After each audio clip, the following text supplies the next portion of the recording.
Envoyer un email ou courrier électronique via Internet est hyper rapide. Après quelques secondes, le message atteint déjà sa destination.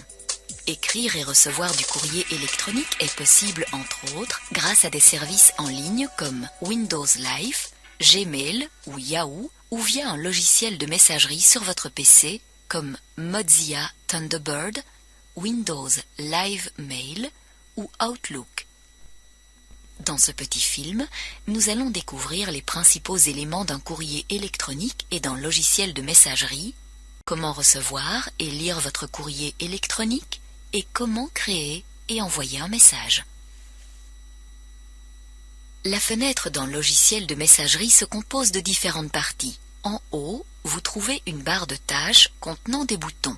Vous trouverez généralement dans la partie gauche une liste de dossiers.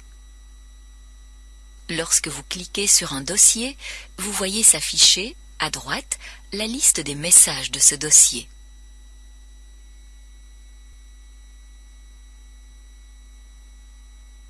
Si vous cliquez sur l'un de ces messages, le contenu du message s'affiche dans une nouvelle fenêtre.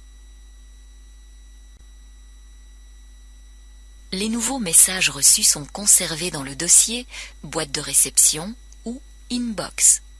Tous les messages reçus sont d'office dirigés vers ce dossier.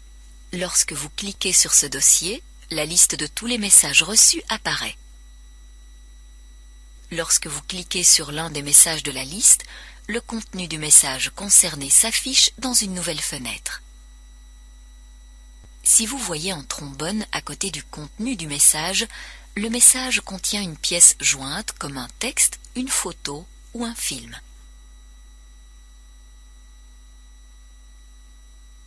Cliquez sur ce trombone ou sur le titre du document pour visualiser le document joint. Soyez très prudent. Les pièces jointes peuvent parfois contenir un virus. Utilisez par conséquent toujours un programme antivirus et n'ouvrez jamais un document provenant d'une personne que vous ne connaissez pas. Pour envoyer un message, vous pouvez soit répondre à un message reçu, soit créer un nouveau message. Pour répondre à un message reçu, ouvrez le message et cliquez ensuite sur le bouton « Répondre » ou « Reply » dans la barre de tâches. Vous pouvez saisir votre réponse dans la nouvelle fenêtre qui s'ouvre. La personne qui vous a envoyé le message d'origine est automatiquement le destinataire de votre réponse. Son adresse électronique figure dans le champ à côté de « A » ou « To ». Si vous souhaitez envoyer votre réponse à d'autres personnes, vous pouvez ajouter d'autres adresses électroniques dans ce champ. Utilisez dans ce cas un point-virgule suivi d'un espace pour séparer les différentes adresses électroniques introduites. Pour créer et envoyer un nouveau message, cliquez sur le bouton « Nouveau » ou « New Message ». Dans la nouvelle fenêtre qui s'ouvre, introduisez dans le champ à côté de « A » l'adresse électronique du destinataire. Dans le champ à côté de « Objet », vous pouvez introduire une courte description de votre message. Tapez ensuite le texte de votre message dans le champ vide plus large en dessous. Si vous souhaitez joindre un fichier à votre message, une photo ou un document par exemple, cliquez sur le bouton « Joindre un fichier » ou sur l'icône « Trombone ». Sélectionnez ensuite le fichier à envoyer dans la fenêtre de sélection.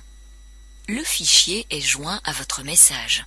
Dans la plupart des logiciels de messagerie, vous pouvez également glisser directement un fichier vers la fenêtre du message depuis votre bureau ou depuis un dossier. Le fichier joint apparaît alors automatiquement dans le champ. Pour envoyer votre message, cliquez sur « Envoyer ». La fenêtre du message se ferme et le message est envoyé via Internet. Dans ce petit film, vous avez découvert à quoi ressemble un logiciel de messagerie et appris comment recevoir et lire, créer et envoyer un message. Bonne correspondance électronique!